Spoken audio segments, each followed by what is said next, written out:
Hi everyone, good to see you on my channel today.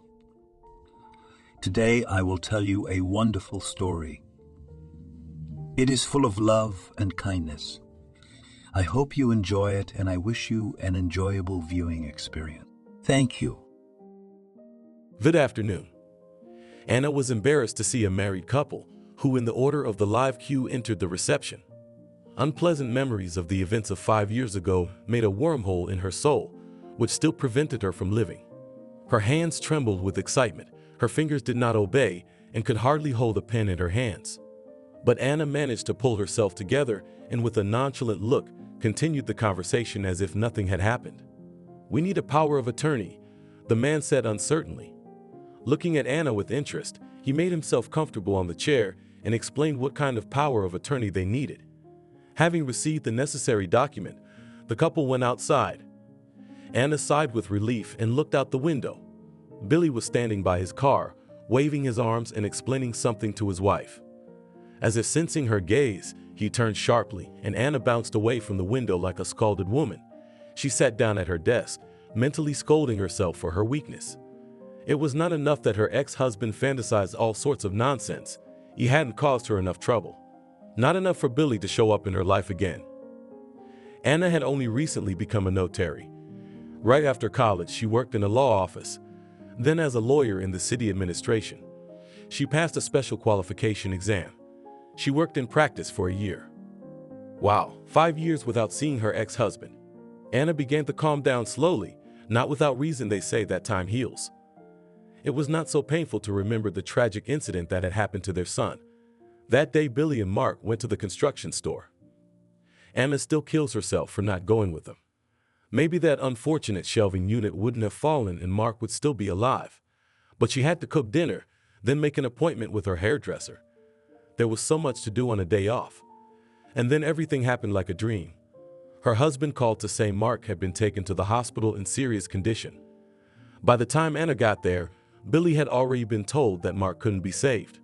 3 months later, Billy couldn't stand the tense atmosphere in the family. Acutely feeling that he could not live in such conditions, he filed for divorce and division of property. He needed to get rid of his memories. He was sure that they would never be able to build anything new. His mood was ruined. Memories surfaced in his mind, which made his heart choked with bitter tears. There was guilt, anxiety, and insecurity. They devalued all the achievements. Favorite work saved from loneliness, but seeing Billy again covered moping. Anna scolded herself for her weakness, but there was nothing she could do. She made it to the end of the workday. She dressed quickly and went outside. The weather matched her mood. It seemed as if Anna was crying with the sky. The birds hid from the rain, the trees wilted. A huge black cloud hung over the city. This depressing picture made her even sadder. "Anna, good evening." She heard Billy's voice. He appeared before her like a ghost from the past. Anna had hoped that she had let him go long ago, but it turned out that she had failed. "What are you doing here? If you need a document again, you're too late. I'm done for the day. Come back tomorrow." His wife's face was still in front of his eyes, and how sweetly they talked to each other. It was kind of sad to watch their family idyll from the outside. Anna didn't want to blacken with envy and pretend that nothing terrible had happened. Unlike Billy, who'd gotten married right away, Anna was still single. "No, I just wanted to talk. Ask how you're doing. It's been a while." He sighed heavily. "Maybe we could sit somewhere. Talk. There's a quiet, nice place not far from here." He blocked her way, trying to flirt, sure that Anna wouldn't be able to resist. Billy's always been cocky, probably fantasized that if she didn't marry him, she still had him. "What are we gonna talk about? We've been strangers for a long time. We've been living our own lives. We have nothing to talk about, and your wife might not like it. Go home. I have other plans for tonight.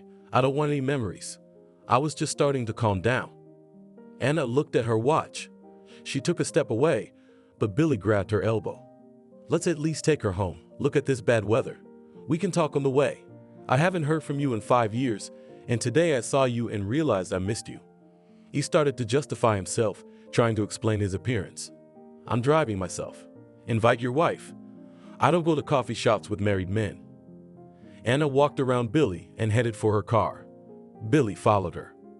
Proud of herself. You won't talk to me. You still got my last name. No wedding ring. You never got married, did you? What are men looking at? Anna opened the car, sat down silently in the driver's seat, and Billy got into the passenger seat without asking permission. He shivered from the damp, pulled out a pack of cigarettes, patted his pocket, pulled out a lighter. I've been married. I've had enough. I live my life to my heart's content. Nobody gets on my nerves. I want to warn you that I have a favorite person. Anna was being sly. It cannot be said that she led a reclusive lifestyle and imprisoned herself in four walls. No, romances sometimes happened. Hearing her words, Billy chuckled playfully. He lit a cigarette and opened the side window. I saw you today, and something inside me shifted. I think I made an irreparable mistake. But at the time I was absolutely sure I was doing the right thing. Seeing your snot, your tears, believe me, it was unbearable. I didn't want to go home. I thought it was best for both of us. Billy put out his cigarette, closed the window, rubbed his forehead, collecting his thoughts. No, Billy, you were right to leave me. If you'd stayed with me, I might still be sitting here feeling sorry for myself. I don't want to do that. I don't want to cry anymore. Tears don't help. Anna started the car. She turned to Billy, specifically hinting that the conversation was over. You live in the same place. You haven't changed apartments yet. I'm not inviting you over. Don't even come over. I won't open the door. She raised her finger warningly, giving him a confused look. I hear you. He grinned and got out of the car. Billy sat in the car for a few more minutes, watching Anna pull out of the parking lot with the same familiar feminine caution. He started the engine and took a fleeting glance at his reflection in the mirror. He was satisfied with his appearance. He sighed heavily. He didn't think Anna could light a fire in his heart again, and meeting her would shake him to the core. When he saw her, it was like a toggle switch in his head. Again, all the thoughts swirled around the long-forgotten name, and as he tried to switch, nothing worked. Maria immediately noticed the change in his behavior. She didn't show it, but her face showed that she guessed it. No sooner had we went outside, she started to blow her brains out. Took her home. On the way we had a fight. I calmed down a bit at work. Unlike his ex-wife, who built a career in the meantime. Billy still worked for a construction company, never even made it to department head. Ooh, what people. Didn't expect you so early. Maria was in the kitchen working on dinner. Billy wanted to hit back, blow off steam, throw a hurtful word. He'd never hidden the fact that he loved his wife very much. He'd only left because he couldn't stand the way she hurt him as well as herself on a daily basis. Her thoughts, her tears, her snot robbed him of air. He was suffocating next to her. He couldn't sleep at night hearing her crying into her pillow, sometimes forgetting to turn out the light. Hey, on the drive home, he was trying to piece together what had happened today. When Anna gave him a hard time, he was angry at first, but then he calmed down. That's what anyone would do in her shoes. Probably went to see his ex-wife. Of course, what do you need us for now? When I healed your wounds, circled around you like a mom, then you needed me. You never even thought about your wife. Even adopted my daughter, begged my ex-boyfriend to give her up. And now what? That's it. Daddy's out of the woods. Maria looked at him as if scanning his every move, demanding an immediate answer. She wanted so badly for him to refute her words, to reassure her that she had no good reason to be jealous. Billy instinctively did not want to initiate his wife into his thoughts. He didn't want to get hit over the head with a frying pan, because he didn't understand himself. What makes you think I was at her place? He said in surprise, still hoping that Maria would calm down and not blow his brains out. I see.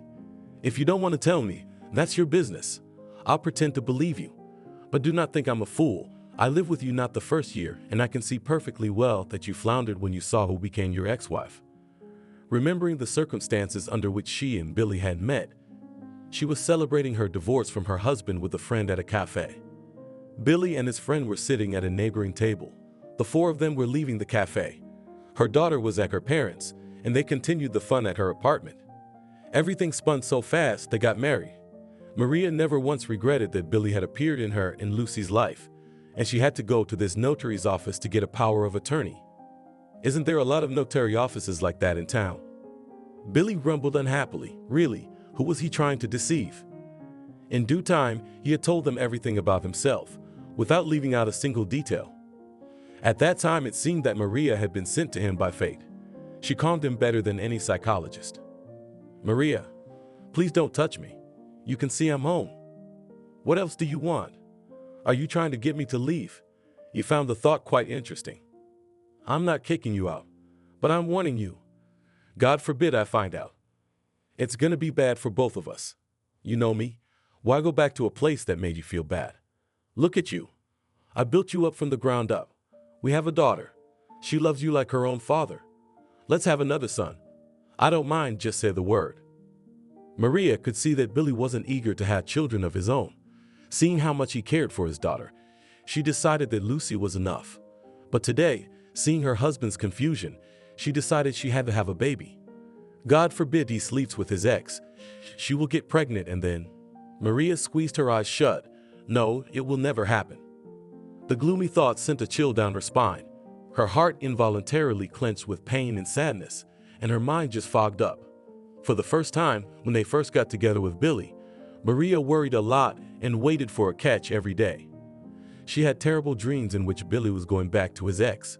Seeing the sadness in his eyes, surrounded him with care, attention. And what now? Give her her husband? No, she never let that happen. She spent years making him appreciate her efforts. Maria gave her husband a disapproving look. Billy sighed heavily and walked out of the kitchen. He settled down by the TV and picked up his cell phone. He had dialed Anna's number many times over the past 5 years, having thoughtfully put it in Harry's contacts, but he hadn't dared to call. His fingers opened WhatsApp and sent her a quick message, remembering to say goodnight. When he saw the 2 blue check marks, he smiled. So she breathed, so his number wasn't on the blacklist. Maria obligingly set the table, calling her husband to dinner. He didn't want to eat, but he realized that his refusal would offend his wife again. He remembered that today he had eaten almost nothing, but it did not give him an appetite. "What are you picking at? Isn't it good? You like pilaf, don't you? Maybe you've been fed." Maria never said Anino's name on principle. It was vetoed in her house. "Maybe that's enough. You're gonna start looking in my mouth now. I'm not a little boy. If I want to eat, I eat. And if I don't want to eat, I don't need to be spoon-fed." Demonstratively dropping his fork, Billy left the table. He didn't have much of an appetite. What he wanted now was a big mug of hot tea, and not have his wife scratching at his ear. "Pour me a cup of tea," he muttered grudgingly, accustomed to his wife always looking after him like a little child. Sometimes it annoyed Billy though, but today it was as if Maria had been possessed by a demon. She's so full of assumptions. She wouldn't shut up and keep her mouth shut. Instead, she's making me think about Anna all the time. "Pour it yourself. I'm not your maid. I cook pilaf, and you wouldn't eat it," she shrieked. I felt so sorry for myself. For 5 years I've been dusting him off, and he's like that wolf, still looking into the forest. He told me that when he lived with his ex-wife, often cooked, vacuumed, mopped the floors, and she created all the conditions for him to feel comfortable, more rested, did not go anywhere, hurried home. Where's his gratitude? I don't get it. You're trying to pick a fight with me. What do you want from me? I told you not to touch me. That Anna needs me. She's got people like me. Billy didn't finish. Maria interrupted rudely. So you did talk to her. So that's where you got held up. I thought you'd go to her tonight. I shouldn't have doubted and hoped you'd be so decent. She twisted her face and shook her head. Look, what do you want? What do you want? Maybe you should stop nagging me. I just wanted to talk. Billy muttered tiredly, getting up to go to the kitchen and pour himself a large mug of tea. Talk? What's the deal? Now you're ready to leave me and go over to her. As hard as Maria tried, she couldn't help but sneer once again. When Billy heard her say that, he jumped up and down. Anyway, I'm tired of you. I'm spending the night at my parents'. Tomorrow you'll calm down and we'll talk. Grabbing his keys, he ran outside in his house clothes. His parents had plenty of clothes to change into. He ran to the car in 2 jumps. Sitting in the driver's seat, mentally stroked himself on the head for not forgetting to grab the phone. Wrote a message to Anna, asking if she was home or not. I didn't get a reply, of course. After a little thinking and warning my parents, I decided to go to my ex-wife's house.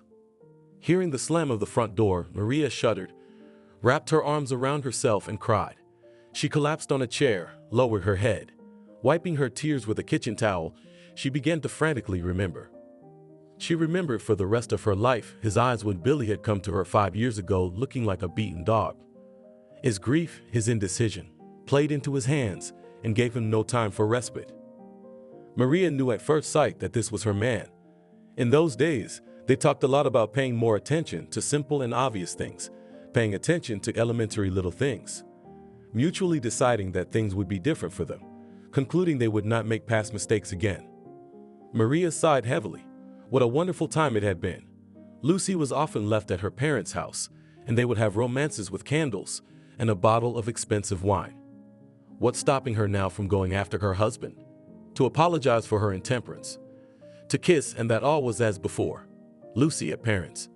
They will have a frank talk, and maybe tonight will be the turning point that will make them look at their lives from the outside.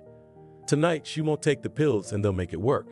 In 9 months, their son will be born, and Billy will find out she's pregnant and immediately cross his ex-wife out of his mind. Maria simply leaves him no choice, making him the happy father of a newborn son.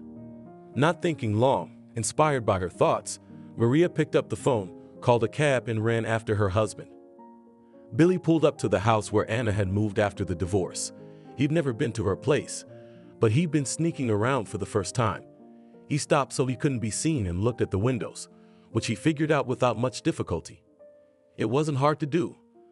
Anna often went out on the balcony. Once he even watched her washing the windows. And then he met Maria and slowly got rid of this habit. Maria surrounded him with so much care that slowly the memories of his past life faded into the background. The light was on in the kitchen. The window was closed with curtains. Billy watched the windows anxiously, trying not to breathe, as if Anna might see him and not open the door. Determination had completely deserted him. Judging from their unexpected meeting today, it seemed he hadn't aroused the same emotions in her. What could he have hoped for, though? Did he expect her to jump for joy, to thank him, to be glad that he finally deigned to return? Billy dialed the neighbor's apartment number on the intercom.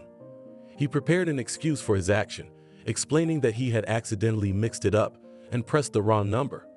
Without any further questioning, the neighbors, having heard Anna's name, immediately opened the door. Deciding that his luck had turned, Billy stepped resolutely into the entryway. Anna didn't open the door for a long time, but Billy wasn't going to give up. He'd get the neighbors on their feet if he had to, but he wouldn't leave until they talked. "Are you sure you're not confused?" she finally said, eyes wide with surprise that he'd had the nerve to show up. She looked around slowly, as if she was afraid someone would see them. She let out a frustrated sigh and said irritably, "Come in." She snorted, as if Billy had interrupted something important by showing up unannounced and thus falling out of favor with Her Majesty. Billy entered the apartment. Anna slammed the door shut and with a commanding gesture of silent direction, went first into the living room, turned on the light. The expression on her face showed that she was not going to drink tea with him. If he so insists, he will listen, but that's it. We'll go our separate ways. I wanted to come closer, to hug him, just to press him, to say that I missed him and was very glad to meet him. But he didn't. He knew that Anna would never admit it even to herself, and not even to him. She said coldly, settling down on a neighboring chair, "Keep in mind that I have a panic button in my apartment. I'm warning you just in case. If I press it, in 5 minutes there will be people with automatic rifles and in bulletproof vests. This is just in case you suddenly decided to take a walk away from your wife without informing her." Continued Anna in a tone that did not bode well. She looked at him arrogantly, as if she was confronted with a ghost, but she was not frightened at all. "You've never been able to forgive me. Believe me, I thought about you all the time. I thought I'd make it even harder for you. I know you still blame me for not watching it. If I had known, I would never have let go of our son's hand. You have no idea how hard this is for me to live with. You never said anything to me, never rebuked me, but your eyes. That's why I left. I knew it would be easier for you without me." Billy stopped talking. He sighed. For a moment it seemed he was finally understood, because he was a living person too. He had a heart, and it wasn't made of iron. But instead of sympathy, he received a contemptuous sneer. Anna looked at him without even trying to hold back her sarcastic barb. It was as if she had gone off the rails, trying to say everything that was in her heart. Poor boy. It's been hard on him. What's different now? Has it gotten easier? I don't know why you're here. I don't absolve sins, you have to go to church. They'll listen to you there. Every word hit me where it hurts. A moral pain, a reminder of the wrong he'd done. Once again insinuating that he could not bear the responsibility and took the path of least resistance, as if he didn't realize it himself. Now Anna was doing to him exactly what he had once done. Abandoned him in a difficult moment, naively believing that it would be better for everyone. You're silent. Nothing to say. She grinned again. Or you've decided to make me your mistress. You married too quickly. I suppose your wife had been with you for a long time, I just didn't know. And now you've decided to switch us back. Billy averted his gaze. Listening to Anna was hard. Covering his eyes, he rubbed his temples, thinking how to object, what to say. Everything she'd made up for herself wasn't true. He'd never cheated on her or even allowed such a thought. How to explain that he saw her and lost his peace? He clearly realized he wanted to be with her again. Let's try to start over.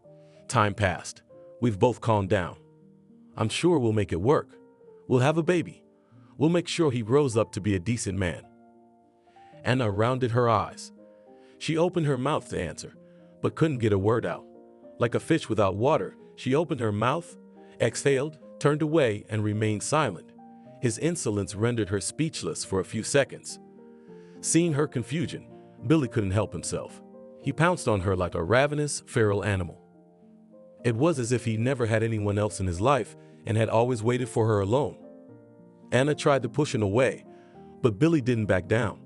He was much stronger, instantly deciding that he wouldn't stop and wouldn't give her a moment to think. Don't you dare touch me, you animal. Let go. Anna hissed, pulling out of his grip, but Billy's grip was too strong. She tried to scream, but the lump in her throat and the scream was too sluggish, too quiet and unsure. I don't want anything. Just let me go. Anna continued her struggle and at the same time squinted at the door. Behind the door jamb there was a panic button. It was impossible to reach it because Billy wouldn't let her go for a second. Billy, don't please, she begged, struggling with the last of her strength. Anna, trying to make him feel better. I can't, he said hoarsely. Anna felt cornered. Only now she realized that it was not prudent to let her ex-husband into her apartment. Once again, she relied on his decency, though she was well aware that Billy could easily let her down, abandon her in a difficult moment. And to rush to the rescue and lend a hand is not about him at all. She knew that firsthand. In his eyes there is not a drop of sympathy and love, but some kind of madness, and he cannot be stopped. Hands reach under her robe. Anna is lost in sensations. She starts to feel things she didn't expect herself to feel. Billy doesn't give her time to figure it out. He picks her up in his arms, carries her into the room and puts her on the bed. It all happens in a matter of minutes. Anna doesn't even have time to realize and try to stop him once again. Billy, this isn't right, she said before he deepened his kiss and kissed her long and hard. How I've missed you. Tomorrow I'll explain everything to my wife and file for divorce. Stop fooling yourself. I don't love her. I thought I could forget you, but when I saw you I was lost. I hope Maria will understand me. Billy thoughtfully put his hands under his head. He'd made up his mind, finally and irrevocably. He gazed dreamily at the brightly lit ceiling with its dozen silver plafonds. Anna nudged him in the side, rolled her eyes tiredly, moved to the edge of the bed, and said without hiding her surprise, Don't even think about it. Forget about coming here. What happened between us means nothing. You're used to cheating. I can't trust you anymore. You got married. Live. I'm not going to take the sin of breaking up a family. What makes you think I need you? Believe me, I'm not short of male attention. Of course, I'm not chasing me, but there are enough admirers. Turned her head and said with a sneer, I don't get it. Are you going to spend the night at my place? Yes. His answer sounded as if the question was long ago decided. Together they decided, wrote it down, struck hands, and for sure sealed the contract with a passionate kiss. Well, this is interesting. It's called getting married without me. Billy, you get up, get ready, and go to your wife. You're gonna forget everything that happened between us. You forget my address and you never come back here again. Billy opened his mouth to contradict her, to make a point, but seeing the disgruntled look in her eyes, he decided to be wise and not argue. To go home, but only to talk to his wife, to explain the reason for his behavior. Let her think him a coward and a traitor and a scoundrel, but he still cannot live with Maria anymore, because he still loves Anna, and this love is stronger than him. See you tomorrow, Billy said laconically and with few words before leaving the apartment of his only beloved woman. He had no doubt he'd be back soon. Good evening, Mom. I'm here for Billy. Opening her mouth to tell her daughter-in-law that her son wasn't home proved difficult. Just half an hour ago, Billy had called to cover for his wife without explaining anything. Who knew Maria would follow? Billy hadn't arrived yet. I didn't want to lie and fudge. His son rarely asked for anything, and now he'd warned me he might not be coming home for the night. How not? He said he'd be spending the night at your place. We had a little fight. Maria stopped talking abruptly and tilted her head to look closely at her mother-in-law's face. Not noticing nothing suspicious in her behavior, she asked, "Mom, do you know the address of his ex-wife?" Feeling deceived and abandoned, Maria could not help herself, covered her face with her hands and cried. Selena looked at her daughter-in-law and did not know how to behave. She naturally guessed about her son's feelings for her former daughter-in-law, but she knew for sure that they were not in a relationship. Why do I need her address? We don't talk to her. I haven't seen her since my divorce from Billy. Selena thought for a moment, and to reassure Maria, she added, Billy doesn't talk to her either. Maria's head was spinning. Her thoughts were rushing in all directions. One worse than the other, they did not want to calm down and pushed on the bleak thoughts. Shedding silent tears and sniffing her nose, she said nothing, but shook her head and sighed heavily. I know he went to see her. Mom, I'm just sure of it. She finally squeezed out of herself and stopped talking, feeling a strange urge in her stomach. She remembered that she had just had breakfast today, and then during the day she tried to put something in her mouth, but the sight of food made her sick. Maria put it down to a nervous breakdown. Sorry. She threw her jacket off in one fell swoop, tossed it on the floor. She took off her shoes, scattered her sneakers in different directions, and almost knocked her mother-in-law off her feet, and clamped her mouth shut, ran to the bathroom. Having rinsed her mouth and face with cold water, Maria sank to the floor and pulled up her knees. I was nervous today, answered the mute question of her mother-in-law, shrugged her shoulders and continued. It's a hectic day. I can't wait for it to be over. I had to ask my boss for a day off. I felt bad. Maria, are you by any chance pregnant? Squatting in front of her and winking, Selena asked affectionately. Maybe you'll finally make me and my grandfather happy. She hugged her daughter-in-law tightly and pressed her to herself, saying, Everything will work out. You'll see. Do you think so? Maria asked incredulously. I'm sure of it. Affirmatively answered the mother-in-law, stroking her hand on the top of her head. It was painful and unbearable to look at the upset and jealous daughter-in-law. Selena didn't really know what had happened and was even more lost in speculation and didn't know how to calm her down. In fact, nothing terrible had happened. They had a fight. The main thing is that everyone is alive and well. Few people fighting only have fun. Maria, don't be so upset. If you're really pregnant, Billy will be happy. He just says he doesn't want more kids, but he really does. He's just scared. And if you're worried about Lucy, you shouldn't be. Billy considers Lucy his own daughter, and having a second child won't change that. A disbelieving laugh escaped her lips as she stared at her mother-in-law. Maria was grateful for the sweet woman. Selena had welcomed her and her daughter into the family like family, supportive and took her daughter-in-law's side in any arguments. From the first days of their acquaintance, they were imbued with mutual sympathy and respect for each other. Stubbornly shaking her head, imagining how her husband is now having fun, Maria carelessly shrugged her shoulders, again covered her face with her hands and cried. The face of her rival, like an obsession, haunted her mind and heart all day long. If only it were so simple.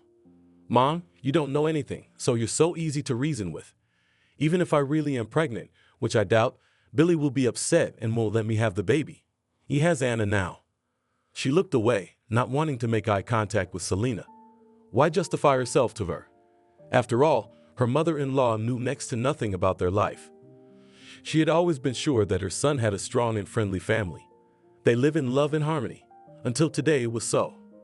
At least that's what she believed. As it turned out, in vain. What are you talking about? Maria, don't scare me. You're just upset, a hormone surge. Pregnant women get that a lot. Weepiness, resentment. My dear, all the symptoms are there. Don't worry about Billy. I'm a mother. I know my son like no one else. And I know you're having a hard time with him. If it wasn't for you, I can't imagine what would happen to Billy now. Selena's heart squeezed.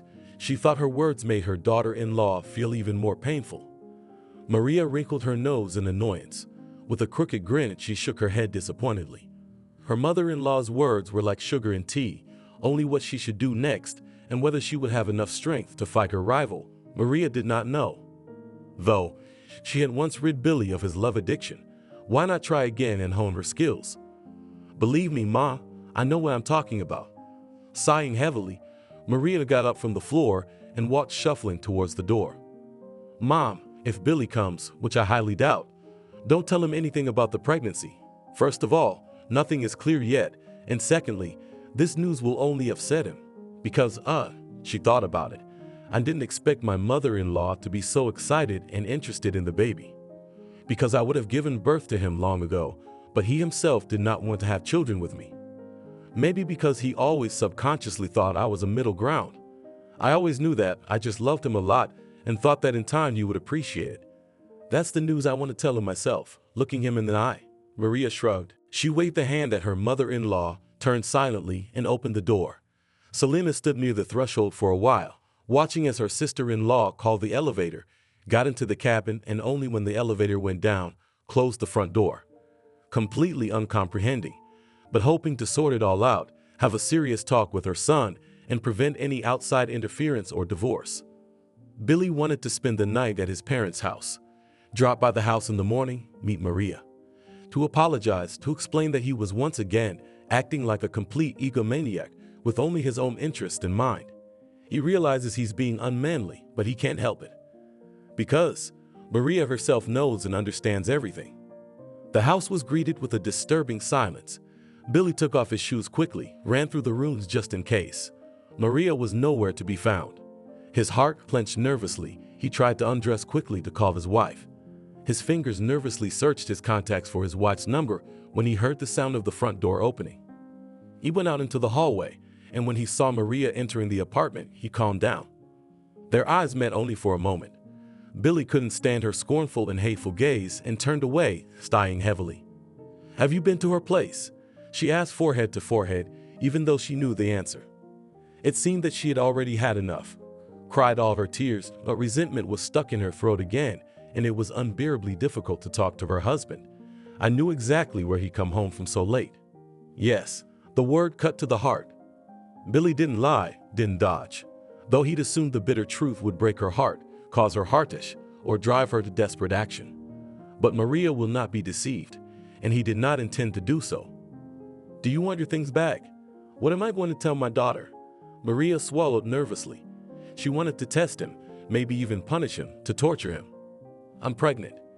It flashed through her mind that she should have stopped at the drugstore on the way. Billy tried to keep his cool. He'd made up his mind. But when he heard her confession, he was startled. He froze, not knowing what to do next.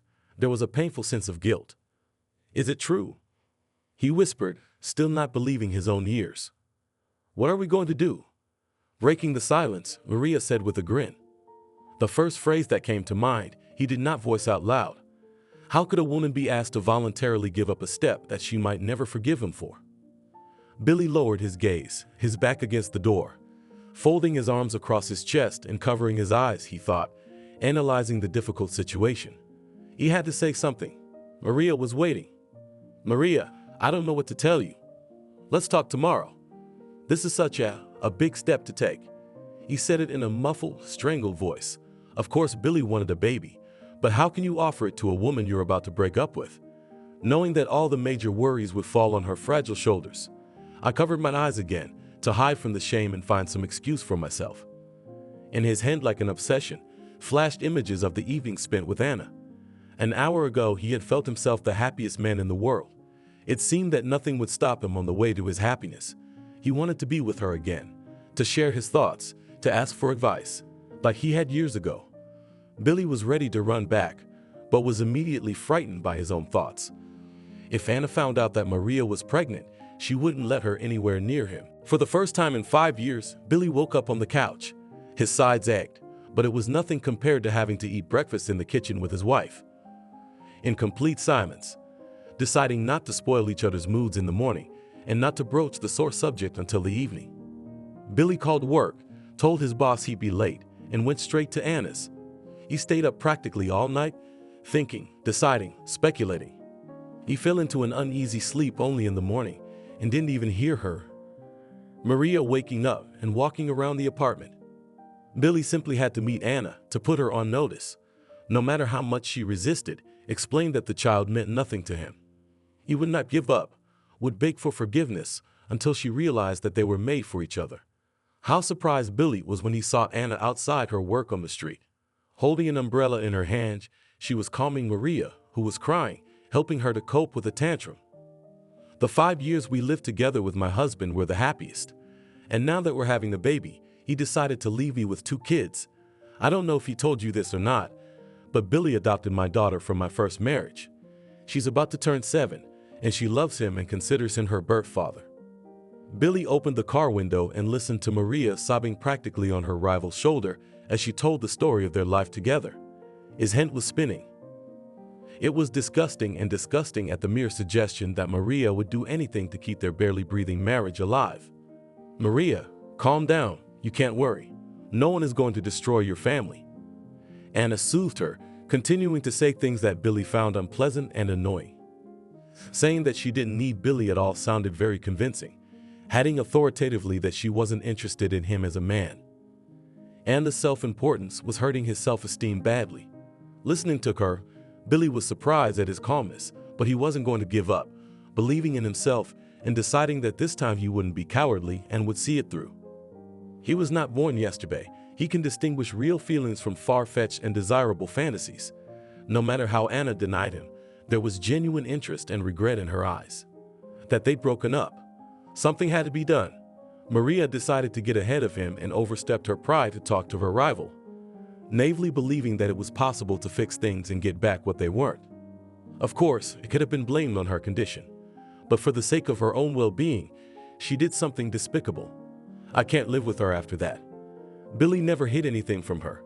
As from their first days together, they agreed they wouldn't hide anything from each other. And now she was going behind his back to do her dirty deeds, justifying her actions with her interesting position.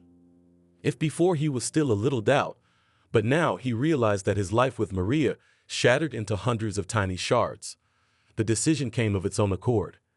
Billy started the car and went to pack his things. There was nothing left inside but anger at himself, emptiness, indifference to everything that surrounded him and no longer pleased him. "Billy, what is it?" Mom looked at him like he was crazy. She was watching the movers bringing the bags into the house.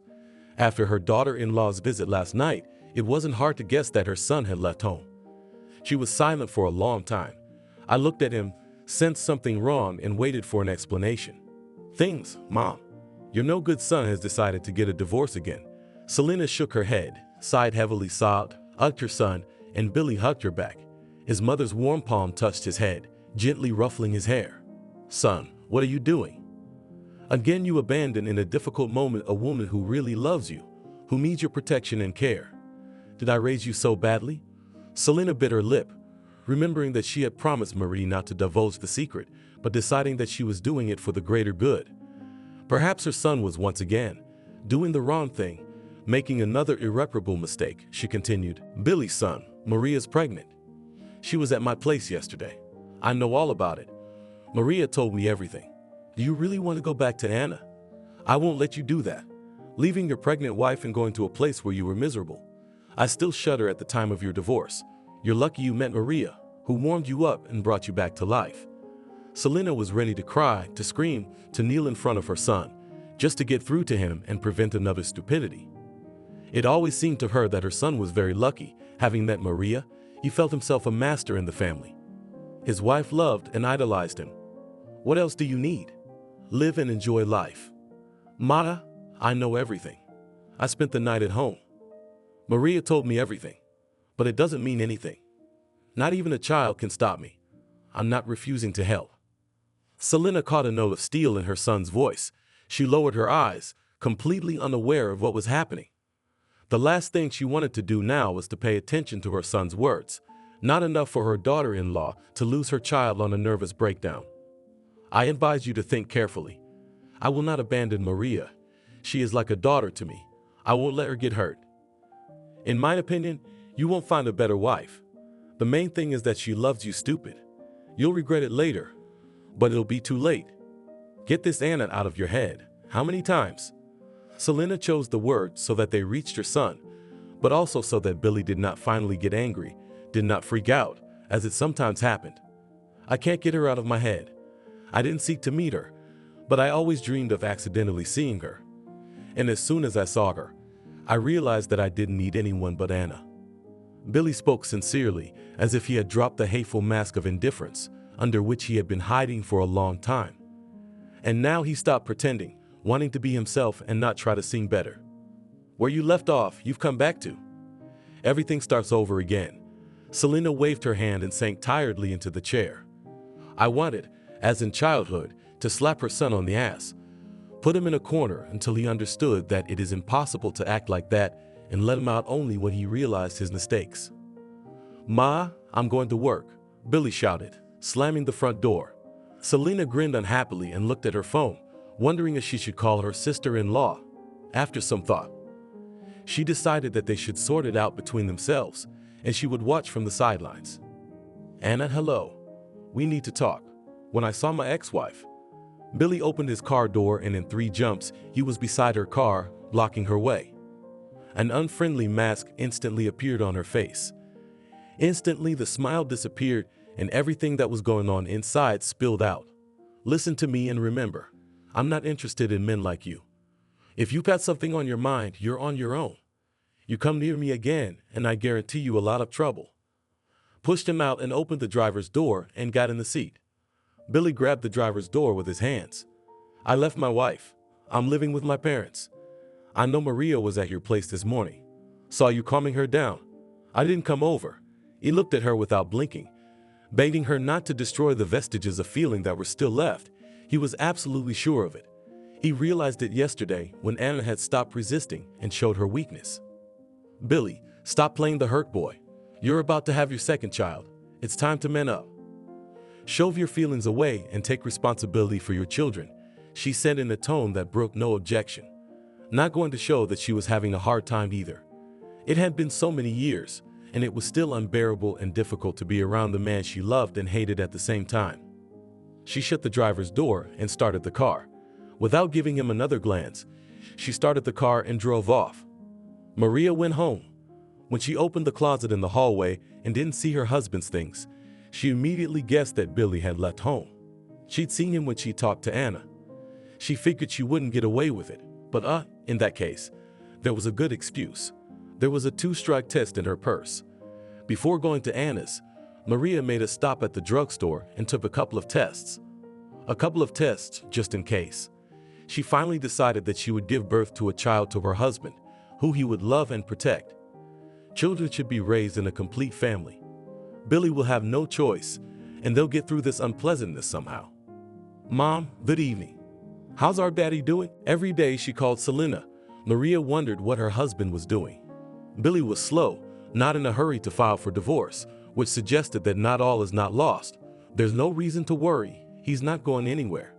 He will get over it and will return to the place where he is loved and eagerly awaited. Don't worry, Maria. Everything is under control. He lies on the couch in the evenings, staring at his laptop. Doesn't talk to anyone in particular, and his father and I are not going to arrange a hothouse environment for his son. Smart ass. If you don't like it, pack up and go to your family. Closing the kitchen door tightly, Selena talked to her daughter-in-law every night, whispering about what was going on, hiding her friendship with Maria from her son and reporting his every move. Sometimes the mother-in-law missed something, but it was only to avoid upsetting her favorite daughter-in-law and not to become a stone of discord, still hoping for their happy reunion. Happy reunion. Mom, what if Billy doesn't come back? Where am I going with 2 kids? Maybe before it's too late. To spare him the agony of his own conscience. How long can we wait? The clock is ticking. Lucy keeps asking where Daddy is. I'm tired of deceiving her and say that Dad is on a business trip. Capriciously pouting her lips, expressed her version of Maria, clearly realizing that for her mother-in-law, her words are like a red rag for a bull. Keeping composure and calm, which called for mother-in-law, became increasingly difficult. The pause dragged on. Not even the news that he was about to become a happy father stopped her husband. Billy didn't call, didn't inquire about her well-being. It was as if he was trying to hide in a quiet place to think it over, weigh everything and make a final decision. To the last, Billy had resisted like a knave lamb, though the outcome had long been predetermined. Having had a heart-to-heart talk with Anna, Maria was sure that the ex would not let him near her. She is too proud. Perhaps that's why she is still alone. Such ladies never quarrel, do not find out relationships in public, and fight for a man consider it beneath their dignity. If Billy tries to get close, he'll say goodbye to his affair. Having gotten her mother-in-law on her side, she knows what her husband breathes, what he eats, and what he does in the evenings. It's just a question of how long he'll last. I've never seen Billy so stubborn. Maria, I don't want to hear that kind of talk again. What the hell you think you're doing? Your husband ain't going nowhere. His father and I are always harassing him for no reason. I hope he gets tired of it soon. Selena stopped talking when she heard footsteps approaching. She said a quick goodbye and quickly dropped the call. Anna looked at the mobile calendar and couldn't figure out why she felt a strange uneasiness when she looked at it. There was no cause for alarm. For a month no one had bothered her. Billy had not appeared, and Maria had forgotten the road. So everything was all right with them, and she could only rejoice and wish them happiness. Sighing heavily, Anna thought for a moment. Suddenly, it was like an electric shock from her own thoughts. How could she ignore the delay, concentrate on the details of what was happening at the moment and not thinking about her morning sickness, blaming the nausea on the gastritis she'd gotten as a student? She remembered the night Billy had shown up unexpectedly and still couldn't forgive herself for her carelessness. Naively believing that there could be no intimacy between them and that she would find herself in an ambiguous situation for which she was completely unprepared. No, Anna wanted a child, and even very much. Only she didn't like the fact that her ex-husband was directly involved in the pregnancy. A wry grin escaped her lips, and a small shiver ran through her body. Anna threw a pen on the table. If Billy found out, it would be very difficult to get away from him, and it would be a real blow to his pregnant wife. Anna blushed, remembering how she'd assured Maria that Billy wasn't interested in her as a man and nothing had happened or could happen between them. Trying not to think more about bad things, she began to reassure herself that sometimes women just have delays due to hormonal disorders, but the inner voice resisted hard and kept saying that she would soon become a mom. Selena naively believed that talking quietly with her sister-in-law, no one hears her and naturally does not guess about their conspiracy. Billy knew everything, but he kept silent, said nothing. Having made the appropriate conclusions for himself, he simply stopped seeing his mom as a like-minded person and dedicated to his plans. He simply asked his mother not to bring up any more talk about Anna, and he kept a close eye on her, trying to stay out of her sight. Billy was interested in the one and only question of whether she had the man Anna was talking about, or whether she had been deceived and had no one. A month of surveillance yielded no results. She always left work alone. A couple of times had dinner in a cafe with a girlfriend. The results of the vigilant surveillance pleased Billy. There was a reason he felt Anna was lying. She had no one. Of course, he didn't follow her every day, but the overall picture emerged in such a way that Billy didn't see anything bad for himself, and that pleased him. Billy pulled up to his ex-wife's house as Anna was pulling out of the parking lot. It wouldn't be long before they bumped into each other. It puzzled him, though, that she wasn't going to work. After making a U-turn in the opposite direction, the car stopped outside a gynecology clinic. It was the clinic where Anna had been seen before, when she was carrying her son. Billy pondered, lost in his own thoughts and conjectures. After walking her to work, he decided to bend his rules and stop by to see her. I didn't even think I'd be witnessing a very interesting conversation. So, is the pregnancy confirmed? You were right, I am pregnant. Anna had her back to Billy and couldn't see him, and her assistant didn't pay any attention to the visitor, who pretended to dig in her bag, looking at her documents. Congratulations, so you're gonna be a mommy soon. I'm so happy for you.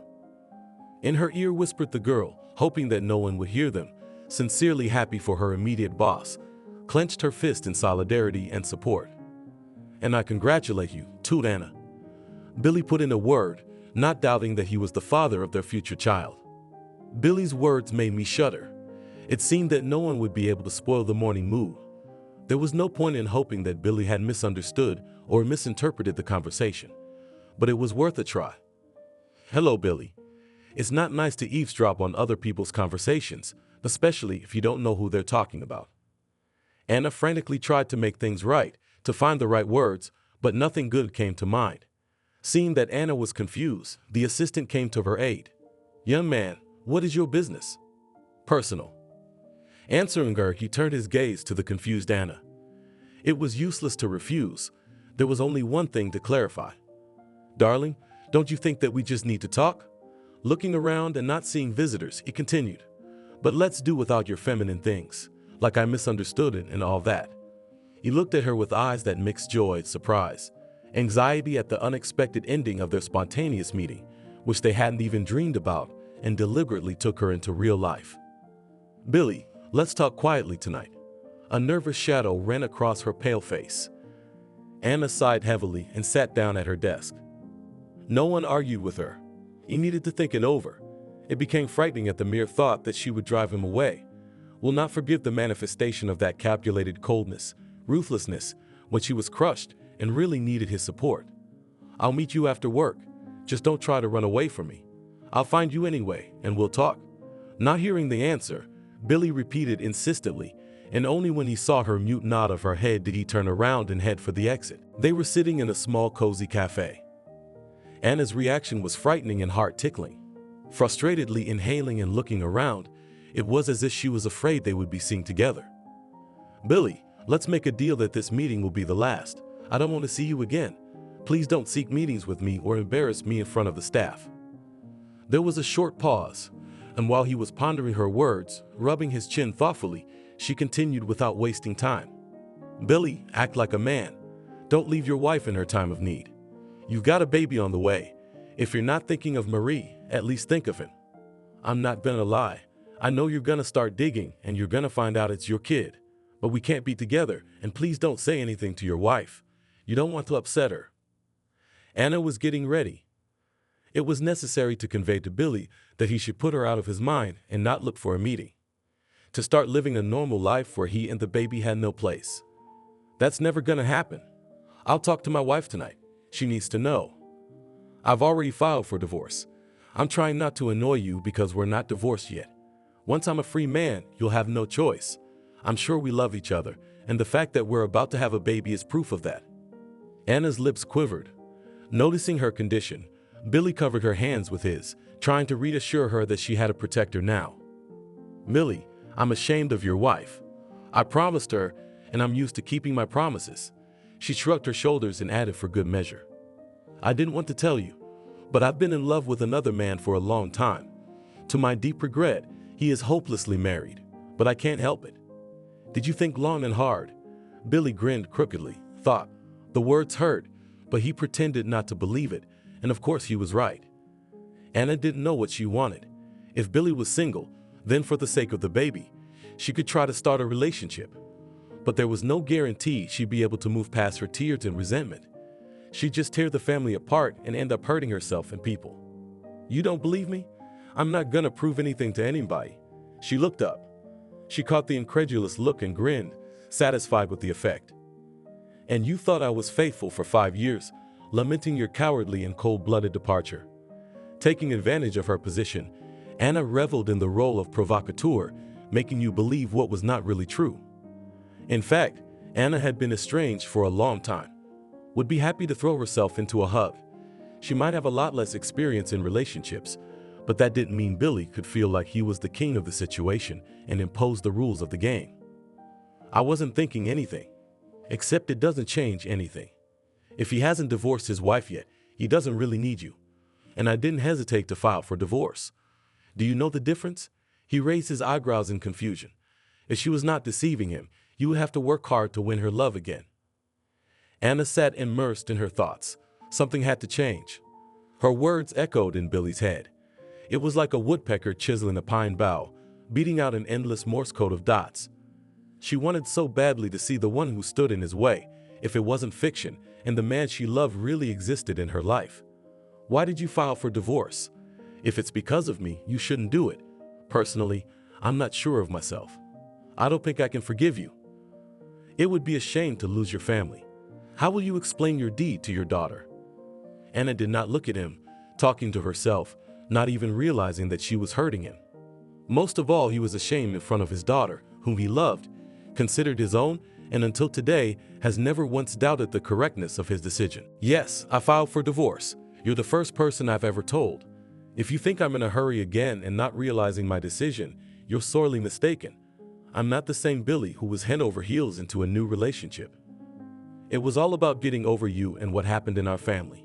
He gestured to the waiter, paid the bill. He helped Anna up and walked her to her car. When he saw her upset face, he moved closer to her. In one movement, he pressed her against him, surprised and happy at the same time that she did not shove him away. He decided for himself that even if Anna didn't forgive him, he'd still divorce her and just be there for her. Do what he should have done years ago and be whatever happens.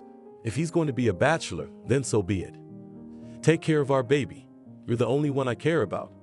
Perhaps it was really necessary to separate for a long 5 years to realize it. He pulled away, fixed a strand of hair, gently tucked it behind his ear. Don't forget you're a married man. She pushed him away coquettishly, deciding to let the situation go and let things happen as they were meant to be. Not to fight him after all, and he doesn't understand simple words. Encouraged by his meeting with Anna and the firm belief that everything would work out, Billy realized that it was time to act. No more sitting back and thinking that everything would work itself out. It was necessary to turn his life in the direction from which he had cold-bloodedly turned, hoping that it would be better for everyone. And then for 5 years he was afraid to even turn his head in that direction, let alone take a small step. Now that he was sure that the woman he had always loved and could not forget was carrying his child under her heart, he understood perfectly well that if he was foolish again, this time he would finally lose not only her, but himself as well. Not hesitating a minute, went to the place where for the last 5 years he lived with a woman who he tried in vain to love, but could not. I did not call to warn about my unexpected visit. He realized that it was necessary to do it. There was no telling what kind of things Marita might have to do. Why should she postpone for his sake what she had planned for the evening? His hand reached for the phone, but he didn't dare to call. Opening the door with his own key, Billy stood on the threshold, listening to the voices coming from the kitchen. Good evening. He was surprised to see Maria's ex-husband at the table. It had been a year since he and Tony had met. The date was far from exploratory. Tony had easily signed a voluntary child relinquishment and seemed very pleased. Hello, darling. Maria kissed Billy on the cheek, as if nothing had happened. Tony was just leaving. She looked meaningfully at her ex-husband. Tony didn't seem the least bit embarrassed, but realized it, coughed and got to his feet. He looked at his watch. I better get going. I'll see you out. Maria closed the door behind her guest. She tried to justify herself. She was surprised. So many years without a word, without a spirit, and here he fell like snow on my head. Brought money for my daughter, a cake. I didn't refuse. I shrugged vaguely, deep in my own thoughts, quickly clearing the table, compiling the dirty dishes into the sink. Wiping her hands with a towel, she turned to Billy. Are you here for good or what? For a few brief moments, she scrutinized his face. I looked into his eyes with undisguised interest, penetrating deep into them. With every second, the expression on his face changed, becoming darker and darker. Maria, we need to talk. He noted to himself that perhaps at the most opportune time a man had appeared whom everyone had safely forgotten about. And Tony, like himself, is trying hard to remind himself after realizing the mistakes of his youth. Maria, we need a divorce. I've already filed for divorce. Anna and I are having a baby. Maria didn't sleep well last night. Her mother-in-law shared her thoughts yesterday, suggesting that her son doesn't seem to be coming back. He's happy with everything. So when she saw Billy, she was a little confused. I hadn't done anything illegal, but I felt awkward, as if my husband had caught me in the act. Maria, can you hear me? She raised her head, looked at her husband incredulously, still feeling awkward, and asked again. How pregnant? That can't be. She's lying to you. She assured me that she didn't need you. Slowly, she got up from the chair, stood on her feet, staggered from side to side, and wandered into the hall. Billy's words still echoed in her ears. Maria, are you sick? I didn't have the strength to answer. She was thirsty. Her tongue felt like it was stuck to her palate, but she didn't need any help from him. She was so tired of waiting. Maria wrinkled her nose. She felt unbearably sick and resentful of herself. If Billy only knew how tired she was. Why are you doing this to me? We'd agreed to tell each other the truth. And you've been seeing her all this time. and your mom comforting me, covering for you?" Maria grinned crookedly, remembering how she had gone to the humiliation of trying to keep something that hadn't been there for a long time, naively trying to break through the fortress of indifference and heartbreak. Maria clutched her stomach, her face twisted in pain. It was getting scarier by the minute that perhaps the last thin thread was being torn. Though, perhaps fate was reaching out to her, trying to shield her from the consequences. "Call an ambulance," she said before another spasm of pain twisted her. Trying to think straight, Billy called an ambulance. He rambled on and on, telling them to hurry up. The doctor arrived surprisingly quickly. Answering his questions, Maria couldn't stop crying. His presence seemed to upset her even more. After examining her, they gave her a calming injection. "Try not to upset your wife. You can't be so nervous in her condition. Now that we've sedated her, let her get some sleep. When she wakes up, watch her. The pain should stop, but if it happens again, call an ambulance." She refused hospitalization. Billy panicked. The doctors left. Maria fell asleep. Anna didn't answer his numerous calls, even though she promised. Out of desperation and not knowing what to do about it, he called Selena. "Mommy, come over to Maria's house soon." After briefly telling her that the ambulance had come and hearing unflattering comments about herself, Billy dropped the call. Being alone in the apartment was unsettling and uncomfortable. It was especially painful to think of his wife, twisted with pain, whom he could do nothing to help but hurry the doctors, glancing at his watch, expecting them any minute. "What did you say to her? Why was she so upset? You still haven't gotten over your divorce delusion. See where it led to." Before the door closed, Mom began to whisper, trying to reason with her wayward son and not to upset her daughter-in-law. "Quiet.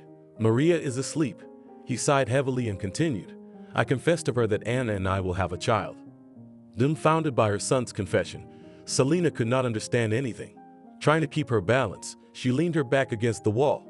"What did you say? Say it again, just in case." "Mom, you got it right. Anna and I are about to have a baby. I told Maria that we had to get a divorce right away." "What's going to happen to Maria?" Selena bit her lower lip nervously. Why had she kept silent, hiding so much from her daughter-in-law? Misleading, which turned out to be so deplorable and joyless. Without saying anything else and only shaking her head, Selena undressed and went into the living room. Her sister-in-law was sleeping peacefully on the couch. "I feel sorry for her, but what can you do? I can't help it." Selena brushed away a tear, not imagining what would happen when Maria woke up. "Mom, I have to leave. I've been calling Anna and she's not answering." Billy was practically running out of the house, dressing as he went. "Go, I can't stop you. Take your time and don't worry. I'll talk to my sister-in-law when she wakes up. I think we have a lot to talk about. Who knew this would happen?" This time, Billy didn't bother the neighbors. Hearing his worried voice on the intercom, Anna opened the door without further ado. "What's wrong?" She'd assumed Billy would talk to his wife today, even though she'd asked him not to. But how could she stop him? He's going after what he wants, and he doesn't care how the rest of us feel about it. "Your cell phone's not answering. I was worried. He came in the house without asking permission, like you was expected." "I'm sorry, I forgot to take it out of my bag," she said, noting to herself that she enjoyed his excitement and that his presence didn't bother her at all. His hand tangled in her hair and pulled Anna to him. "I almost lost my mind. I was afraid something had happened to you." She could see that Billy was upset, his face a deep sadness. No matter how hard he tried to appear calm and carefree, he couldn't do it. "Did you talk to your wife?" As she waited for an answer, everything turned upside down inside, waiting for something bad to happen. Billy took his time answering, sighing heavily. "Talked. Had to call an ambulance. While I was waiting for the doctors, I thought I was going to lose my mind." When Anna heard his words, she turned pale. Raised her head, slightly distanced herself. She thought deeply, grinding in her mind what she had heard. "You left your wife and came to me. Her mom's with her. She'll be there tonight. We decided I shouldn't let her see me for a while. Let her calm down a bit, then we'll talk." A shiver ran through her body. When Billy felt it, he pulled her closer to him, trying to calm her down. "Don't you feel sorry for her?" I asked softly, wondering how she, so smart and well-mannered, could find herself in such a stupid and dead-end situation. "Anna, I don't want to deceive anyone. Maria must know that we are going to have a child," he said confidently. Anna frowned, looked away. She lowered her eyes for a moment, as if she hesitated and didn't know what to do. "Billy, go home. I'm tired. I need to rest," she finally said, releasing herself from his embrace. She berated herself for being weak and letting Billy drag her into this triangle, realizing that nothing good would come of it. Maria opened her eyes and looked around. Anxiety sharply increased. There was an incomprehensible anxiety. Her body ached as if a herd of horses had run through it. Someone was rattling dishes in the kitchen. Of course it was Billy, no one else. She remembered the doctors in white coats, her husband saying he wanted a divorce. Slowly, the events of the previous evening began to come back to mind. Maria shook her head. Maybe she had dreamed it? "Maria, how are you feeling?" She was surprised to see her mother-in-law, but didn't show it. "Mom, where's Billy?" Trying to get up from the couch, she closed her eyes. I realized from the confused look on her mother-in-law's face that I hadn't dreamed anything. Anna's pregnant. She and Billy are about to have a baby, and no one wants a baby. The sad thoughts brought an unsolicited tear to her eye. "Billy's gone home." I felt awkward and I stammered. "How are you feeling? No stomach ache. You scared us yesterday." I grinned wryly. At least someone cares about her health. There are no words to explain how hard it feels inside. It's like being spit on. The people closest to her have been shit on, and it hurts twice as much. No one will understand, and there's no strength to explain anything to anyone. "You won't." She shrugged her shoulders and curled her lips in a snide smile. Selena was confused. Her sister-in-law had never spoken to her so rudely. She wanted to hug her like in the good old days, but she realized that she had lost the right to do so. "You go home." "I'm going to the doctor today." "You can make your son happy. I'll make an appointment for an abortion." Maria chuckled. "You see, you don't discourage me anymore." She smoothed her disheveled hair with her hand and adjusted her dress. "Maria, why are you like this? Maybe everything will work out." Selena tried to object. Her tongue did not turn to say out loud that this is life. There is no escape from it. You have to be strong. Life doesn't end here. In any case, no one was going to leave her, but she didn't say anything, realizing how bad she felt. "Do you believe that? I didn't expect this from you. You sang in my ears that my son stays home at night, so he did. I feel a little better now that I said it. It's hard to imagine her life without her husband, but nothing. One divorce she has already survived. She will survive the second." Mother-in-law opened her mouth, wanted to object, but Maria did not want to listen to her anymore. Waving her hand, she got up and went to the bathroom. "Congratulations, you're lucky. You have twins," shocked the doctor at the ultrasound. With the pictures, confused Maria went to the doctor's office. Realizing that it must do something about it, you cannot delay. The term is 6 weeks. The time is still bearable, but the weeks are running so fast. On cotton legs I came out of the office, seeing happy moms, almost burst into tears. It suddenly became scary to take on such a responsibility. Maria put her hand on her still flat stomach, calming her little babies. The inner voice kept telling her to think carefully, not to get hot, and not to take on such a sin. Billy didn't open the door with his key. He pressed the bell. Yesterday's meeting with his wife still stood before his eyes. He didn't understand how he had come to such a life. He was angry only at himself, realizing that now his future life was in Maria's hands. "Come in," noted to himself that Maria is calm. They went into the hall. Billy sighed quietly. For so many years, they had learned to understand each other. Seeing the calmness on her face, he even managed to smile. Maria turned away to avoid seeing his guilty eyes. "Billy, I went to the doctor today. You and I are going to have twins. I didn't call you. I thought about it all day. Well, I'm going to have a baby. There's no divorce. Don't even dream about it. I'll give you 2 days to sort yourself out and come home. I can't do it alone.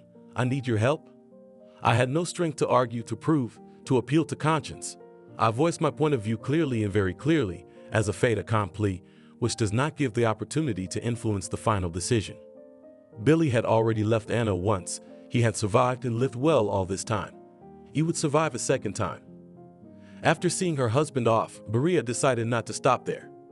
She opened her laptop, went to the official website of the Chamber of Notaries and wrote a complaint, accusing Anna of family ruin and dishonesty, specifically asking how such a person could be entrusted with a responsible position.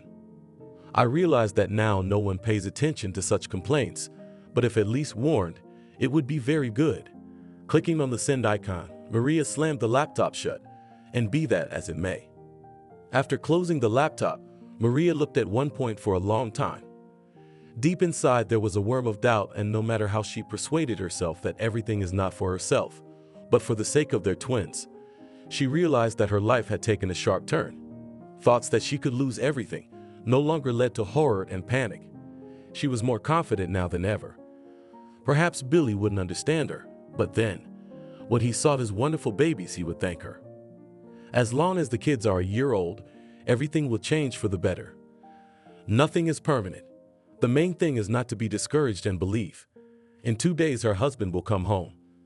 They'll be a little puffed up, not without it, but it won't be long before he realizes there's no other way and it's the right thing to do. Billy walked out of the house that he had once considered an unbreakable fortress. Now the house seemed alien, and the people he once knew were strangers. Perhaps it had always been like that. It was just convenient to live like that. Going about your business, working, walking, resting. Not to notice the main thing, so as not to get upset and lie to himself for so many years. My heart shook with a feeling of self-pity. To miss such a great chance, after working on himself, to return to the place where he was truly happy. But Maria in one fell swoop crossed all his plans and with incredible persistence bulldozed through unfulfilled dreams. Only it remains unclear how she is going to live with it. To pretend that nothing happened and to continue to live that measured and well-established life will not work anymore.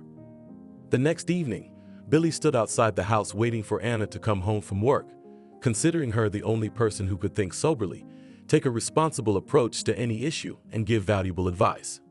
Seeing her car, Billy got out of his automobile in advance. There was excitement. The conversation was going to be difficult, and once again his whole life depended on the final decision of his favorite woman. Billy took a deep breath and looked at Anna's upset face. The inner voice suggested that the conversation should be postponed. Today it was necessary to refrain and not to burden her with his problems. The feeling of anxiety was growing, but there was nowhere to retreat. "Why did you come?" She snorted unhappily, not even glancing up or responding to the greeting. "I wanted to see how you were feeling. You're not answering your cell phone." Not expecting such a welcome, Billy said, confused. He tried to show his fearlessness, though he was really worried, but he didn't give up hope of finding support in her face. "Billy." Anna turned to him. She made a serious face. "You see, as soon as you came back into my life, I got in a lot of trouble." She shrugged vaguely, as if mocking him, showing complete indifference and not even trying to lower the volume of her voice. "I'll say more. Go back to your wife. I'm not interested in fathers with many children." She was silent, choosing words, then grinned, apparently not finding them. She went on with each word in a cocksure manner. "Your wife has filed a complaint against me. I don't know what else she'll do. Maria is very creative, but I don't want any more trouble. I suggest you leave me alone and go back to your wife. Please do as I ask. I don't want to see you anymore. I am very tired of your family." In the morning, Anna received a call from her superiors.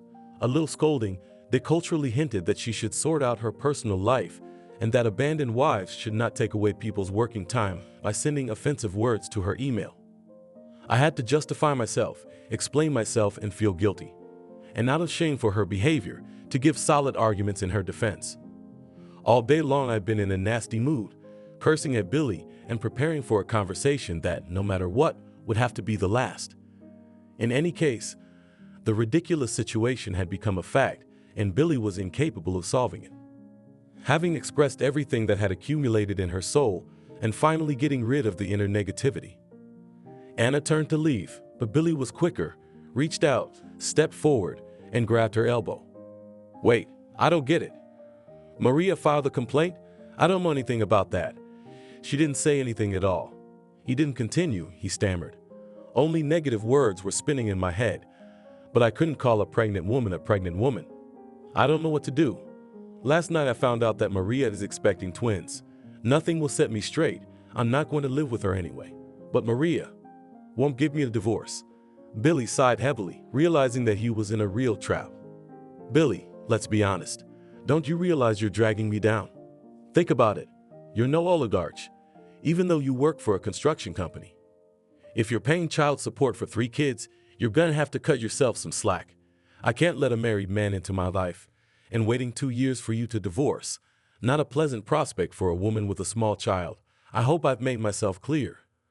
My advice to you is to go back to your wife and don't rack your brains." Anna took a deep breath. There was no point in continuing to make arguments. A smart man would understand, and if not, then there was nothing to talk about.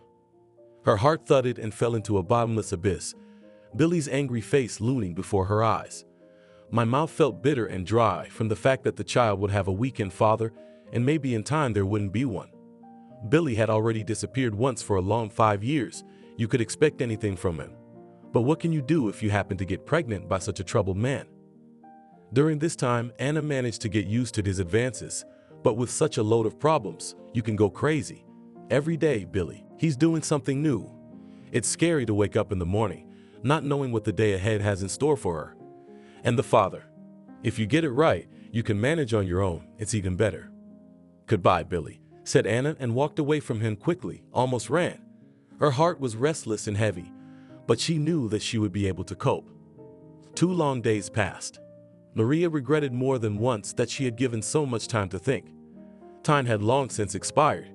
Billy was supposed to be home for 2 hours, but he wasn't.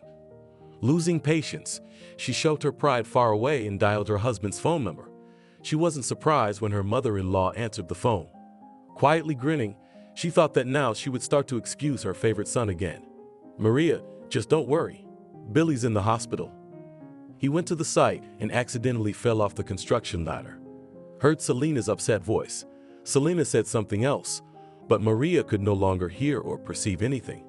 Only a few words rattled around in her head, just so that she wouldn't remain an invalid. From surprise, she dropped the phone. It fell on the floor, and Maria could not figure out what to do. Maria did not take her eyes off the phone lying on the floor, still not believing what was happening. Unable to stand on her feet, she sank into a chair. She looked at the pan in which the meat, cooked according to her and her husband's personal recipe, was cooling. She wanted so much to please him, to surprise him, to feed him deliciously, and then to have a heart-to-heart talk, and for the sake of the children to find the strength, to forget all the bad things and start living again, and that they would succeed, Maria had no doubt. Maria leaned over, picked up the phone with trembling hands, twirled it in her hands. She dialed Billy again, still hoping it was an April Fool's joke. When she heard Selena's sad voice, she realized that the joke was long over. Her heart pounded nervously, sensing the unpleasant news. Clutching the phone receiver in her hands, she asked, "Mom, what hospital is he in? I'll be right there. What do the doctors say?" After wiping away an unsolicited tear, she pulled herself together, trying to reason calmly, sensibly, and intelligently. I put the phone on speaker. "They don't say anything. I'm waiting. Good thing I called him myself, or I wouldn't have known anything. I was going to the store to ask what to get. They said Billy was in the hospital." Selena sobbed and continued. "They said he fell down the stairs at the site. I went straight to the hospital. I was told to wait. As soon as the doctor is free, we'll come out and explain everything to you. Nothing is clear yet. Let's hope for the best." Like a grief-stricken old woman, Selena pressed her whole body into the chair. Sobbing, she felt the tears running down her cheeks, but continued to talk, not paying any attention to them, with a faltering heart, looking at everyone who passed by in a white coat. Having learned the necessary information, Maria dropped the call and immediately ordered a cab.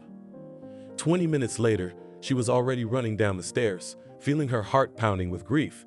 Her lungs were short of air, and the uncertainty made her want to scream and cry at the same time. If they don't explain anything to her now, they will have to tear the hospital into small bricks. Maria or mother-in-law will not sit, wait, and keep silent. They will tell her everything. She is a wife and must be aware of everything that is happening. The pallor and coldness of the hospital walls spoiled the already disgusting mood. The surroundings were dreary, and the smell of Corvaline hit her nose. Her head was already dizzy, and then there were these disgusting odors. Maria grimaced and quickened her stride, looking around for her mother-in-law. "How's Billy?" Maria asked, trying to catch her breath. Running through the corridors, turning left and right was very tiring for a pregnant woman. Her mother-in-law was surprised to hear her voice. She shook her head as if waking up from her thoughts. Judging by her face, very sad. Her eyes flashed for a moment with the joy of finally seeing a familiar face. Quietly, she said thank you, held out her arms and hugged him. I exhaled noisily, sobbing as if I were to blame for what had happened, but I tried to pull myself together quickly and not to escalate the situation. Nothing is known yet. They don't say much. I only know that his leg is broken, presumably a rib, bruised, and what else is there I do not know. As long as he's alive. Selena sobbed again.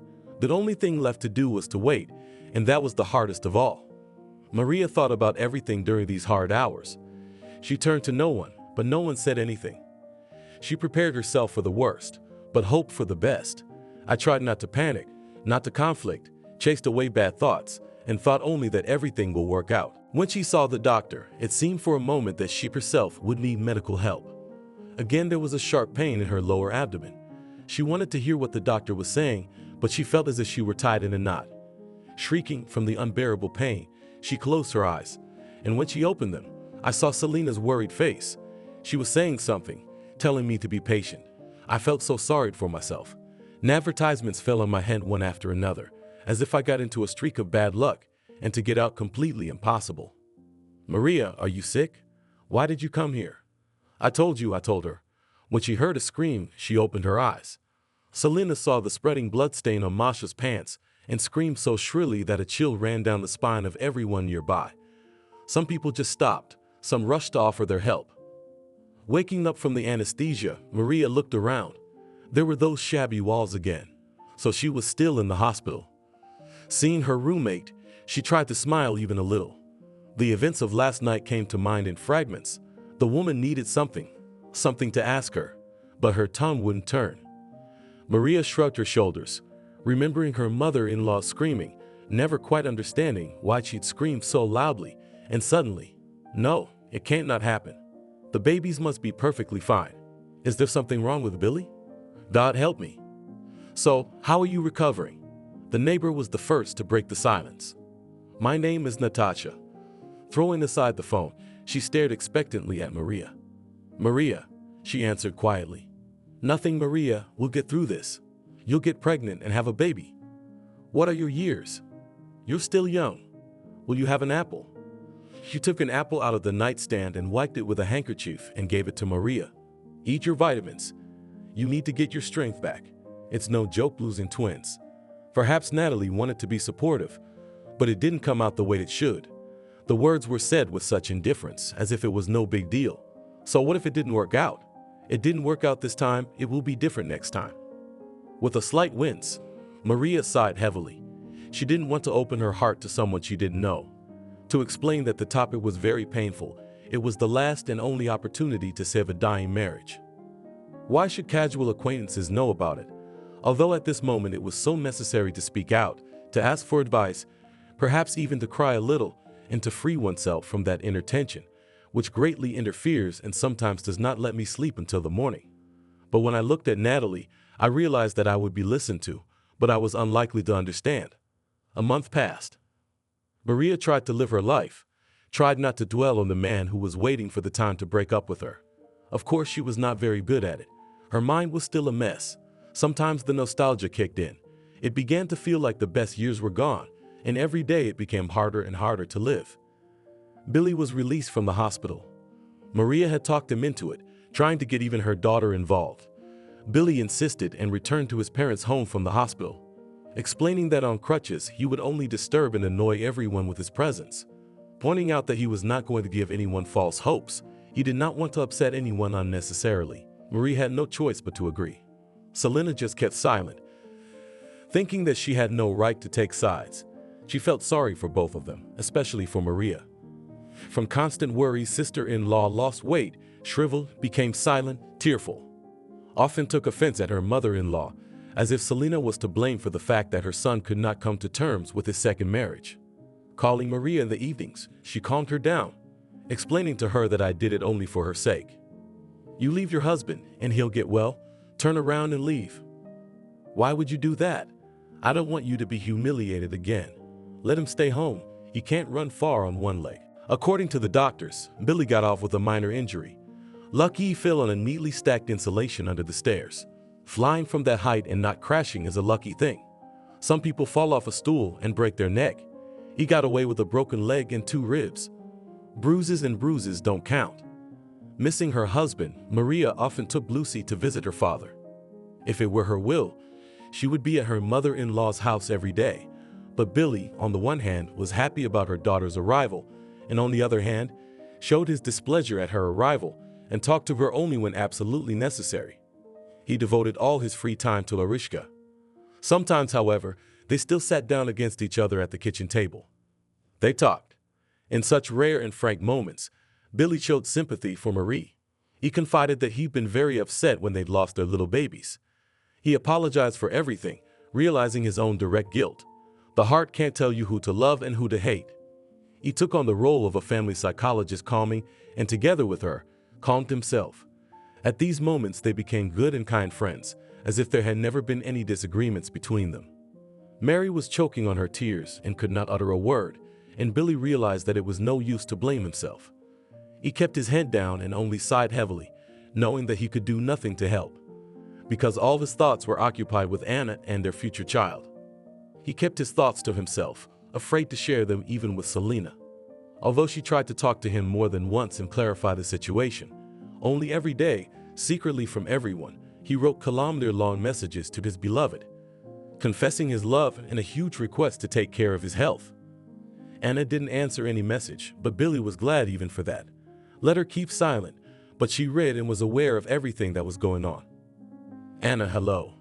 For a long time, Billy dreamed of saying these two cherished words to the woman, only thanks to whom he had stayed alive, because he had no right to abandon her at such a crucial moment. Even as he flew down that unstable staircase, he thought only of not letting her down once again and not remaining in her eyes an ordinary blabbermouth. At one time it seemed that she finally lost her, but only to look at the confused and embarrassed face, clearly realized that it seemed. And no matter how Anna tried to prove otherwise, he was convinced that he was right. Billy breathed out his name. For the last 2 days, Anna hadn't received any duty messages from him in the evenings, and it had to be said that she was starting to get a little worried. Despite the fact that she was glad to see him, she wore a mask of discontent on her face. I decided to show him that I hadn't missed him at all. Sighing heavily, she shook her head as if trying to get rid of an obsession, to shake off and go on, not distracted by such trifles as the appearance of the father of their future and long-awaited child. Anna, I've divorced Maria. I've come to tell you that I'm single and ready for a new relationship. I have a bit of a limp, but it won't last long. I hope I'll be running fine by the time our child is born. I give you my word of honor, if you forgive me, you will never regret it. Opened the door of his car, took out a bouquet of flowers from the back seat. For a while they stood in mute silence, and then issued a short condescending laugh, as if coaxing himself to try to let go of past offenses. Taking the bouquet, she said quietly, "Maybe I'm making another mistake, but I'm willing to give it a try. Just keep in mind that you will have to try very hard to win my trust again. Let's start from the beginning. Simple, naive courtship. And then we'll see how you behave." Knowing Anna's character, Billy didn't expect a quick forgiveness. And the fact that Anna, having learned of the divorce, will immediately go to the rapprochement about it could only dream and fantasize. He could see perfectly well that Anna was hesitating. She was looking at him with those eyes, as if she was searching his face for any glimmer of a reason. A reason to doubt him, to push him away and say no once again. But she didn't. "I'll do anything. Only please, do not chase me more. And if we decided to start from the beginning, I invite you to a romantic date in a cafe. We'll sit down. We'll have dinner. We have a lot to talk about," Billy said, feeling confident, sincerely rejoicing at this unexpected turn of events, completely lost in happiness. "Really? You're going straight out on a date? Isn't it early?" Anna asked, raising an eyebrow in surprise, still hoping to postpone the event until tomorrow. For some reason, she didn't feel like going out today. She dreamed of getting home, having a quick snack, to take a horizontal position and spend the whole evening watching some interesting TV series. But Billy wasn't going to give up. He'd go to great lengths to spend the evening with Anna, but he'd have to convince her to go out with him. "I'm going to do my job. I'm starting the courtship. I don't have much time left. My dream is that our child will be born in a legal marriage. But they say that if you want it bad enough, it will come true." Satisfied with his speech, Billy smiled and pulled Anna to his car before she changed her mind. Their son's first birthday was very exciting. Everyone wanted to do their part. Grandmother arrived first, deciding to keep her daughter-in-law out of the fuss and herself busy preparing a festive dinner. Intending to surprise the closest relatives and close friends with her culinary delights, adhering to the belief that her sister-in-law should rest today, look charming at the table and feel not a squeezed lemon, which nothing pleases, but an attractive woman and the mother of their wonderful baby. Billy arrived early with a huge cake, having ordered it in advance from his baking friends. He handed her her favorite flowers, kissed her tenderly on the lips, looked her over from head to toe, and was pleased as always. "You look great. Have I ever told you you're the most beautiful thing I've ever seen?" "Always talking about it." Pouting her lips unhappily muttered Anna, taking the bouquet and stepped back to the child's chair, on which the birthday boy was sitting proudly, smiling at his parents and happily chewing on what was left of the drawing. After the birth of her son, Anna gained an extra 3 kilograms and could not say goodbye to them. Every day setting herself up for the fact that from tomorrow she will buy a gym membership, cover her mouth a little, and most importantly refuse from flour and sweets. Seeing the surprised face of my husband, I decided to repeat what he heard every day several times. "I cannot lose the extra 3 kilograms. My flanks hang like a regimental horse. With this kind of progress, I'll soon turn into an aunt." "Don't be ridiculous. Even if you put on a couple more pounds, it won't spoil you at all." Billy calmed down, knowing how upset his wife was about his excess weight. "At one time I even hid the scale so she wouldn't get upset. When you go to work, you'll lose weight. Although to me, you look stunning." He again examined her from all sides, smiling a kind and mocking smile. "That's what I wanted to talk to you about." When Anna heard the words about work, she perked up and smiled ingratiatingly back. "Could you talk to your mom and get her to let me go to work? Trusting a nanny with such a small child is a little scary." Anna smiled weakly. The subject was painful for both of them. Billy wanted his wife to stay on maternity leave, but she was already planning to go to work. The only thing left to do was to confront the mother-in-law. "I already talked to her. We wanted to surprise you, but it didn't work out. Mom's gonna be so happy. You can go to work tomorrow," Billy said conspiratorially, hugging his wife, burying his nose in her hair, noting with pleasure that it smelled delicious. He prepared to tell about the conversation with his mother, but Anna interrupted him. "By the way, Maria congratulated me today on the birth of our son. She sent me such a warm congratulations. I was so surprised." Remembering the strange text message, Anna looked at her husband in surprise. Unclear fatigue instantly evaporated, as if it was blown away by an invisible and insensible wind. "Why are you surprised? Her ex-husband has started a business. I don't know what kind, I'm not interested. It's doing well. Now Maria and Tony are in business together. I ran into them by accident today. They're so happy. They're registering in a week." "Really?" This wonderful news has lifted Anna's already high spirits. "By the way, Tony's bringing Lucy over today. She wants to congratulate her brother. I hope you don't mind," Billy whispered, kissing her on the tip of her nose. "Why should I mind? When I agreed to our marriage, I knew you had a daughter. Sure, let her come." When she said those words, she snuggled closer to her husband, breathing in the sweet smell of perfume coming from the only and beloved man. It felt so good at once. Everyone is alive, healthy, happy, laughing, and most importantly, happy. Thank you for watching this video to the end. Subscribe to the channel. Like it, write comments if you like the story, and see you on the channel.